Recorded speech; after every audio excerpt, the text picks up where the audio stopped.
Got my book, my tank top, coffee mug to meaninglessly gesture with. Okay. Think I'm ready to do my review on Don DeLillo's Underworld. I can't remember which American writer it was. I heard him speak and he said that his job is to comfort the disturbed and to disturb the comfortable.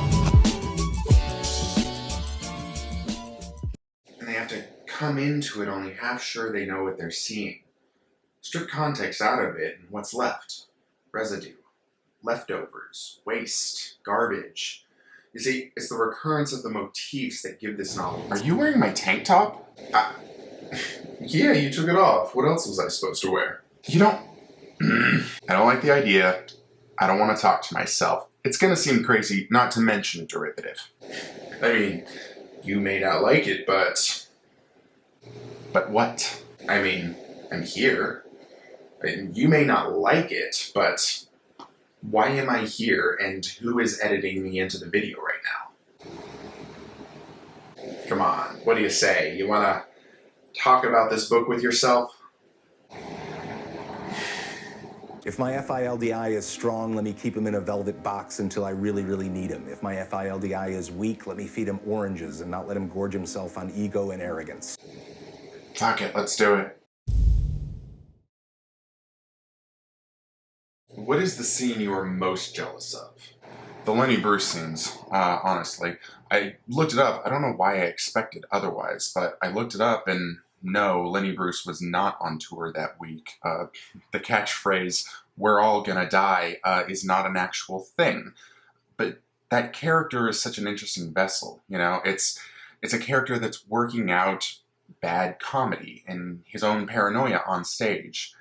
It's a lot of false starts and rantings and ravings, the marginalia, right? The stuff you throw out of the documentary of that week. And this is all, of course, during the Cuban Missile Crisis, and so Lenny Bruce is riffing on the existential dread of the Cuban Missile Crisis, and I mean, goddammit, of course I'll love that kind of fiction. Hang on, you should probably talk about what this book is actually about. At the center of the novel is the baseball that Bobby Thomson hit to win the 1951 National League pennant. In real life, no one knows what happened to this baseball, so Don DeLillo made up a story about it. And the book kind of obliquely tracks the movement of the baseball through the latter half of the 20th century, from 1951 into the present day of the novel, which is in the 90s. And it ends up in the hands of Nick Shea, who is a middle-aged waste management executive. And Nick Shea is the protagonist, but it's also a kaleidoscopic novel that looks at a lot of different characters' lives, both famous and anonymous, you might say. The title, Underworld, actually refers to a made-up film that's attributed to Sergei Eisenstein called Unterwelt. And this film is something that Eisenstein supposedly worked on in the margins of his own life. Sergei Eisenstein, of course, is very famous for his theory of montage, and that's a really important part later on. It's a book that explores how the discarded moments and objects are, in many ways, the most truthful and official narrative that we have. Call it a mythology of marginalia. So, let me get this straight. This is the longest book of this author's career. It's considered his magnum opus, and it's named after a film inside the actual text itself? Yep. When was this book written? Late 90s? It's not Infinite Jest, it's a different book altogether. Jesus Christ, white people. Okay, how does the film come into play? There's a showing of this film in almost the dead middle of the novel. And this movie, like all of Eisenstein's work, is filled with montages. This book mimics that. The narrative voice really mimics it well, especially in the section that the movie comes up, which I like to refer to as the Rooftop Summer section. How would you describe the language of this book? Maximalist lyrical realism? You know, this is Don DeLillo's most idealized language. It is jazzed late Faulkner, or deep-fried and frosted Samuel Beckett. It's a gaudy diction. It constantly seeks to speak our language better than ourselves. And it bumps around with a lot of slang and argots that are all different and from different times and different characters, but are essentially American. What makes this the culmination of Don DeLillo's career? I mean, it's got all the quintessential DeLillo features. Celebrity, self-referentiality, hidden connections, which is just another word for paranoia, language, and America. All of it is here, and the Cold War gives a certain amount of meaning to these characters throughout the book, and in all of DeLillo's work that follows Underworld, there's a real struggle for meaning and coherence now that, the Cold War isn't there, and frankly, none of it comes close to this. Of all the DeLillo novels, why do you think you saved this one to last? Technically, I do still have Amazon's, but that kind of feels like a good after-the-credits kind of book. I want to treat it with the fun that it's supposed to be, and so I'm keeping it separate. But yeah, I think partially because I wasn't willing to invest 800 pages of time into DeLillo. In fact, I didn't read any long DeLillo until this year, and probably not coincidentally, his 3 longest books, Underworld, Ratner Star, and Libra, are probably my 3 favorite of his, at least right now. Honestly, I think I read his shorter novels simply because it was always convenient to pick up a short DeLillo novel. I was always reading it in between stuff, which again brings us back to the theme of in the margins, marginalia, forgottenness. That's how I came to DeLillo, right? I read his more forgotten novels. What's another random scene that you think is just genius? The whole psychology of the Manx Martin scene is really brilliant, where he sells the baseball. And Manx Martin is the father of Cotter Martin, and Cotter is the kid we see in the opening scene, the opening prologue, who catches the baseball.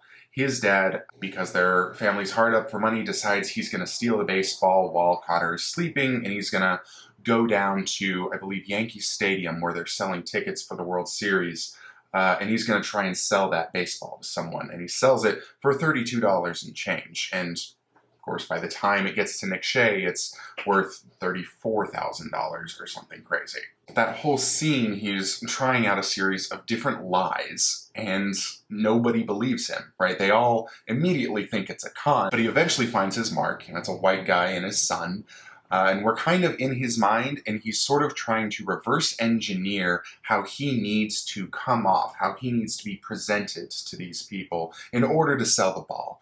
And it's this thing where he becomes like self-aware that the only way he can sell the ball is to tell the truth. So he tells them the truth that his son snuck into the game and has no ticket and can't offer definitive proof that he was even there. But Manx tells the story, the truth, and it's this kind of pathological way where he's still feeling like as he's telling the truth, he's telling a lie. And there's something brilliantly rendered about that, like, double consciousness of telling the truth, like you're still lying, because you yourself don't believe your own truth. Will I understand America more if I read this novel? I think you'll understand DeLillo's America more.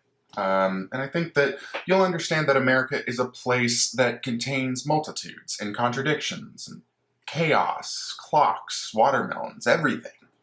You'll understand that despite our individual insistence that America is one thing, the actual lived reality of whatever exactly America is the way in which our fragmentary lives are stitched together into the fiction that comes out of whatever we perceive in the world. America has always been a place that's demanded narrative. It's not unique, but it's somehow more essential to being an American.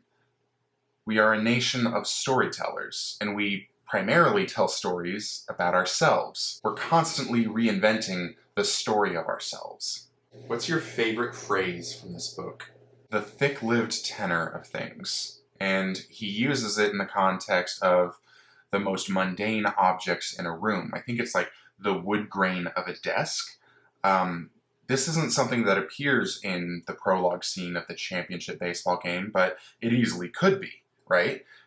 In fact, it's on the last page, and it's coming amidst that metafictional exit out of the novel. The phrase encapsulates and speaks about the essential thing of the book, a kind of utterly hidden excess that contains a second life, contains a second record of who we are. The record might not be perfect, but it might be truer than anything we've left behind intentionally.